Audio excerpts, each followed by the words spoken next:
السلام علیکم ورحمۃ اللہ وبرکاتہ۔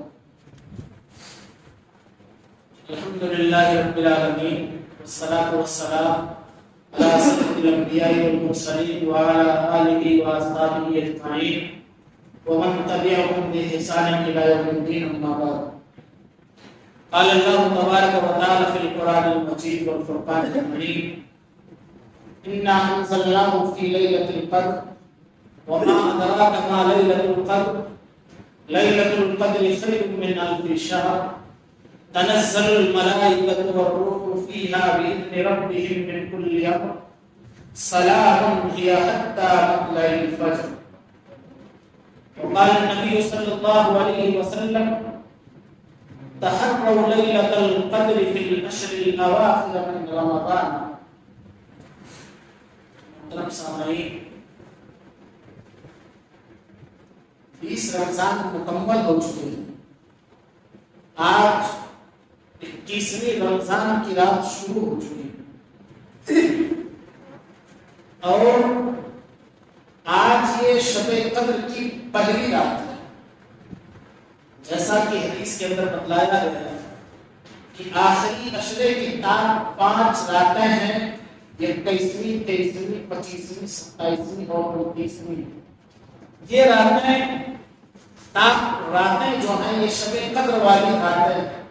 ان میں سے کوئی ایک رات ہے، جیسا میں نے ابھی مکمل ایک سورت پڑھی ہے، یہ 5 آیتیں جو میں نے پڑھی ہے مکمل سورت، اور احادیث نبوی صلی اللہ علیہ وسلم، انہی کی روشنی میں چند باتیں آپ حضرات کے سامنے بیان کرنا چاہتا ہوں۔ یہ آخری عشرے کی فضیلت کیا ہے؟ آپ احباب بھی تھوڑا سا ادھر آ جائیں، اور جو دانے والے ہیں آپ بھی ادھر آ جائیں، تھوڑا سا تو زیادہ بہتر ہے، چند منٹ سے گفتگو ہونی۔ سب سے پہلی چیز، اما عائشہ صدیقہ رضی اللہ عنہا نبی اکرم صلی اللہ علیہ وسلم کا عمل بتلاتے ہیں۔ آپ کی بیوی ہیں، اور بیوی سے بہتر دنیا میں شاید کوئی اپنے اہل و عیال کے بارے میں بتلا سکے، چونکہ ہم دن کا نہیں، رات کا، تنہائی کا اکثر حصہ ہم بیوی کے ساتھ گزارتے ہیں، اور وہ انسان کے ہر سکنات و حرکات سے واقف ہوتی ہے، مزاج کیسا ہے۔ اسی لیے نبی اکرم صلی اللہ علیہ وسلم نے فرمایا کہ خیرکم لأہلی، تم میں سب سے بہتر وہ ہے جو اپنے اہل و عیال کے لیے سب سے بہتر ہے، وہ سب سے بہتر انسان ہے۔ بہت سارے لوگ ہیں، دوستوں کے ساتھ رہیں گے، باہر سماج سوسائٹی میں رہیں گے، بہت خوش اخلاق رہیں گے، اور گھر پہنچے کے جیسے موڈ آف ہو جائے گا، بیوی سے بات نہیں کریں گے۔ یہ مزاج نہیں ہونا چاہیے۔ نبی اکرم صلی اللہ علیہ وسلم کی زندگی اور اما عائشہ صدیقہ رضی اللہ عنہا کی زندگی اتنی پیاری زندگی ہے کہ اگر انسان اس کو اپنی زندگی میں داخل کر لے، نبی اکرم صلی اللہ علیہ وسلم کی اکثر نماز جو رات کی نماز ہوتی تھی، جس کو ہم اور آپ قیام اللیل یا تہجد کی نماز کہتے ہیں، وہ نماز اس جگہ پر ہوتی تھی جہاں حضرت عائشہ لیٹی ہوا کرتی تھی۔ نبی اکرم صلی اللہ علیہ وسلم آپ کے پائیتانے سرہانے نہیں، لوگ عورت کو تو منحوس سمجھتے ہیں، ہمارے سماج اور معاشرے میں عورت کو منحوس سمجھتے ہیں، اور نبی اکرم صلی اللہ علیہ وسلم کی نماز حضرت عائشہ کے پائیتانے اکثر ہوتی تھی، آپ وہاں کھڑے ہو کر کے نماز پڑھتے تھے۔ تو اما عائشہ صدیقہ رضی اللہ عنہا بیان کرتی ہیں، صحیح بخاری کی روایت ہے کہ کان النبی صلی اللہ علیہ وسلم یعتکف فی العشر الاواخر من رمضان حتی توفاہ اللہ، کہ اللہ کے رسول صلی اللہ علیہ وسلم برابر، کانا یہ عربی کا ایک لفظ ہے، صیغہ ہے جو ہمیشہ پر دلالت کرتا ہے۔ کہا کہ اللہ کے رسول صلی اللہ علیہ وسلم رمضان کے آخری ہر عشرے میں، یعنی ہر سال جب رمضان کا آخری عشرہ آتا تھا تو آپ ہر سال آخری عشرے میں اعتکاف کرتے تھے، یہاں تک کہ حتی توفاہ اللہ، یہاں تک کہ اللہ رب العالمین نے آپ کو وفات دے۔ پھر اس کے بعد ثم اعتکف بعد ازواجہ، اس کے بعد آپ صلی اللہ علیہ وسلم کے بعد آپ کی بیویاں بھی اعتکاف کرنے لگے۔ یہ نبی اکرم صلی اللہ علیہ وسلم کا عمل تھا۔ ایک دوسری صحیح بخاری کی روایت ہے کہ نبی اکرم صلی اللہ علیہ وسلم ہر سال 10 دن کا اعتکاف کرتے تھے. پھر حتی العام المقبل قبض فیہ، لیکن جب وہ سال آیا جس سال آپ کی وفات ہوئی آپ نے 20 دن کا اعتکاف کیا. یہ نبی اکرم صلی اللہ علیہ وسلم کا عمل بتلاتی ہے. کون؟ ام المومنین، تمام مسلمانوں کی ماں عائشہ صدیقہ رضی اللہ عنہ. ایک دوسری بات حضرت عائشہ صدیقہ رضی اللہ عنہ ہی بیان کرتی ہے، صحیح بخاری کی روایت ہے، کہہ رہی ہے کہ النبی صلی اللہ علیہ وسلم یجتہد فی العشر الاواخر ما لا یجتہد فی غیرہ. نبی اکرم صلی اللہ علیہ وسلم جتنی محنت، جتنی جانفشانی رمضان کے آخری عشرے میں کرتے تھے اتنا کبھی نہیں کرتے تھے. آج آپ دیکھیں دو قسم کے لوگ پائے جاتے ہیں اپنے سماج میں. ایک تو وہ جو رمضان کے پہلے عشرے سے، پہلا اور دوسرا عشرہ بہت تگودو کیے، لیکن تیسرے عشرے میں وہ کمزور پڑ گئے، تھوڑا سا سستی کے شکار ہو گئے. نہیں، یہ بہت غلط بات ہے. سلف صالحین کا قول ہے کہ وہ شخص زیادہ خیر کا باعث ہے، زیادہ بہتر ہے جس نے رمضان کے شروع دونوں عشروں میں کم عبادت کی بالمقابل آخری عشرے کی. یعنی اس نے تیسرے عشرے کے لیے اپنے آپ کو تیار کر رکھا ہے کہ آج سے وہ شروع ہو جائے گا، آج سے اس کی عبادت، اس کی تلاوت، اس کے ذکر و اذکار آج سے شروع ہو جائیں گے. وہ شخص زیادہ خیر کا باعث ہے، اس لیے کہ جو عمل کا دار و مدار ہے وہ آخری پر ہے. انما الاعمال بالخواتیم، آخر میں آپ نے کون سا عمل کیا ہے یہ اللہ رب العالمین کے یہاں زیادہ قابل قبول. ایک تیسری روایت اما عائشہ صدیقہ رضی اللہ عنہا کی نبی اکرم صلی اللہ علیہ وسلم کے تعلق سے کہ جب آخری عشرہ آتا تھا کان اذا دخل الاشر احیا لیلہ وایقظ اہلہ وشد مئزرہ. کہا جب رمضان المبارک کا آخری عشرہ آتا تو نبی اکرم صلی اللہ علیہ وسلم کمر باندھ لیتے، اپنی تہبند کس لیتے، یعنی عبادت کے لیے مکمل طور پر آپ تیار ہو جاتے. وَأَيْقَظَ أَهْلَهُ، اور اپنے گھر والوں کو بھی بیدار کرتے. نبی اکرم صلی اللہ علیہ وسلم خود بھی بیدار کرتے اور اپنے گھر والوں کو بھی بیدار کرتے اور عبادت کے لیے اپنی کمر کس لیتے، یعنی تیار ہو جاتے مکمل طور پر. یہ نبی اکرم صلی اللہ علیہ وسلم کا عمل ہے جو اما عائشہ صدیقہ رضی اللہ عنہ بیان کرتی. صحیح بخاری کی ایک دوسری روایت ہے، نبی اکرم صلی اللہ علیہ وسلم نے فرمایا کہ تحروا لیلۃ القدر فی الوتر من العشر الاواخر من رمضان، کہ جو یہ شب قدر ہے اس کو تم رمضان المبارک کے آخری تاک راتوں میں تلاش کرو. یہ 21ویں، 23ویں، 25ویں، 27ویں، 29ویں، یہ 5 راتیں ہیں. انہی 5 راتوں میں سے کوئی ایک رات ہے جو لیلۃ القدر ہے. لیلۃ القدر کیا چیز ہے؟ آئیے میں آپ کو بتلاؤں کہ لیلۃ القدر کیا ہے، اس کی فضیلت کیا ہے. میں نے مکمل ایک سورت پڑھی ہے، سورۃ قدر آپ کے سامنے. سب سے پہلی فضیلت تو اس کی یہ ہے، کہا انا انزلناہ فی لیلۃ القدر. لیلۃ القدر یہ قرآن کے نزول کی رات ہے. اس رات میں قرآن نازل ہوا ہے، یہ رات ہے. دوسری اس کی فضیلت یہ ہے کہ خیر من الف شہر، یہ 1000 مہینوں سے بہتر ہے. 1000 مہینوں کے برابر نہیں، 1000 مہینوں سے بہتر ہے. ایک تیسری فضیلت اس کی یہ ہے، کہا تنزل الملائکۃ والروح، شب قدر کی رات میں فرشتے نازل ہوتے ہیں اور فرشتوں کے جو سردار ہیں قرآن نے ان کے لیے الگ الفاظ استعمال کیا. حضرت جبریل بھی فرشتہ ہی ہیں، لیکن قرآن نے کہا تنزل الملائکۃ والروح، فرشتے بھی نازل ہوتے ہیں اور ان کے ساتھ روح الامین بھی نازل ہوتے ہیں.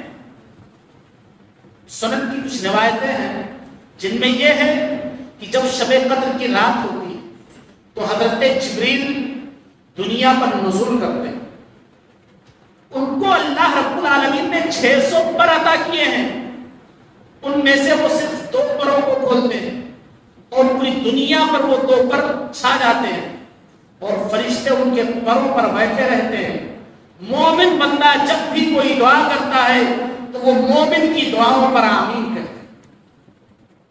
تنزل الملائکۃ والروح، فرشتے بھی نازل ہوتے ہیں اور ان کے ساتھ روح الامین جبریل علیہ السلام بھی نازل ہوتے ہیں۔ کافیہا بإذن ربہم من کل امر، کس کے حکم سے؟ اپنے رب کے حکم سے، یعنی اللہ تبارک و تعالیٰ انہیں بھیجتا ہے۔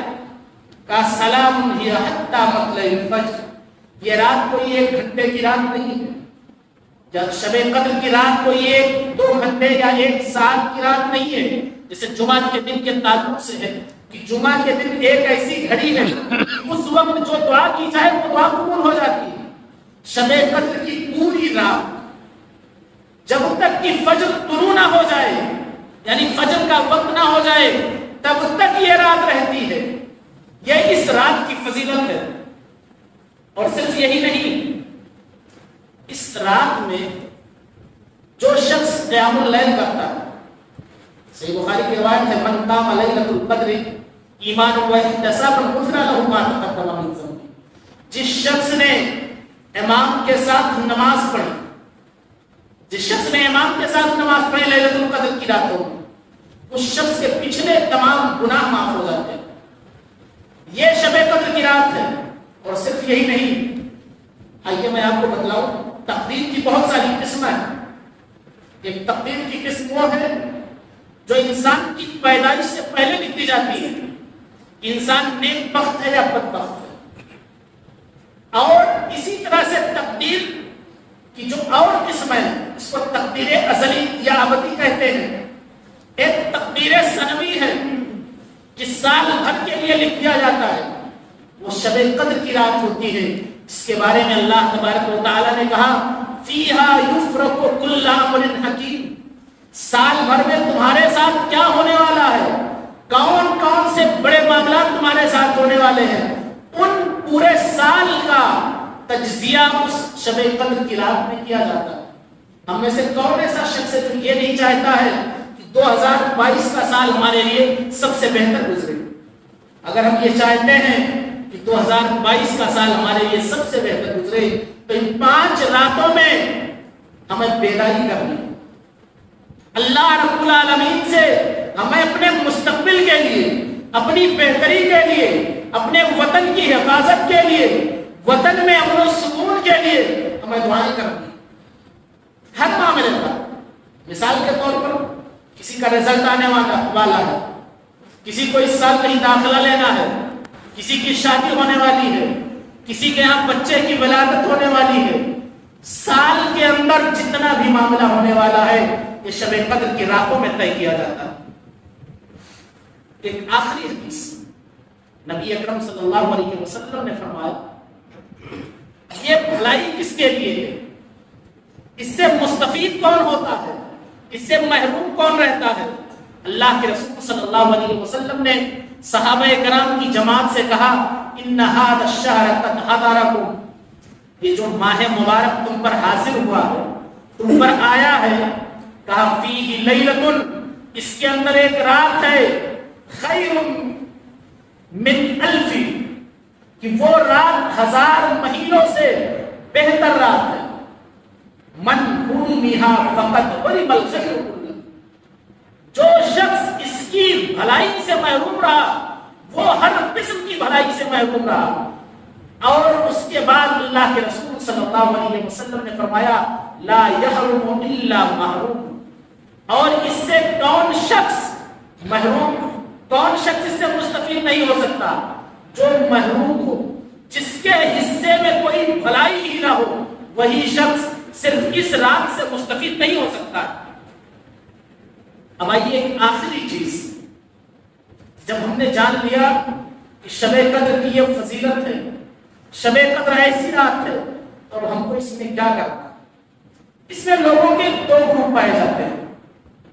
کچھ قسم کے لوگ وہ ہوتے ہیں جو مسجدوں میں شب بیداری کرتے ہیں، یا اپنے گھروں میں شب بیداری کرتے ہیں، نوافل ادا کرتے ہیں، قرآن کی تلاوت کرتے ہیں، ذکر و اذکار کرتے ہیں.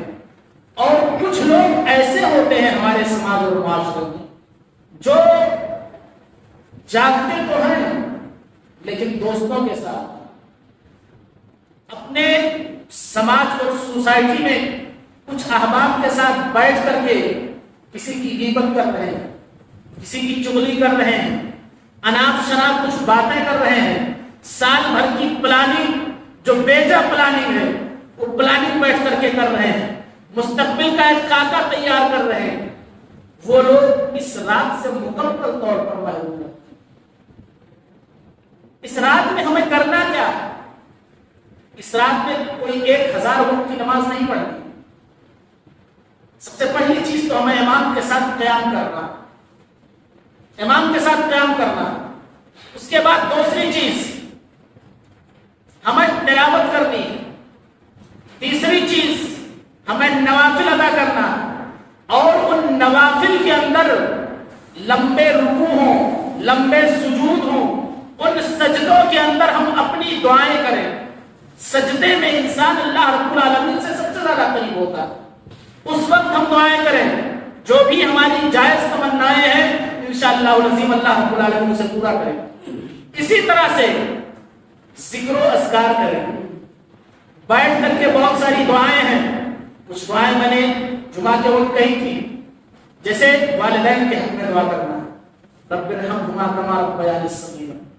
اسی طرح سے اپنے لیے دعا کرنی ہے، اپنے دوست احباب کے لیے دعا کرنی ہے. بہت ساری قرآن کی دعائیں ہیں، بہت ساری معصوم دعائیں ہیں. اور سب سے جامع جو دعا ہے نبی اکرم صلی اللہ علیہ وسلم نے حضرت عائشہ کو سکھلائی کہ عائشہ جب تمہیں پتہ چل جائے، حضرت عائشہ نے پوچھا کہ اللہ کے رسول صلی اللہ علیہ وسلم جب ہمیں پتہ چل جائے کہ آج شب قدر ہے تو ہم کیا کریں؟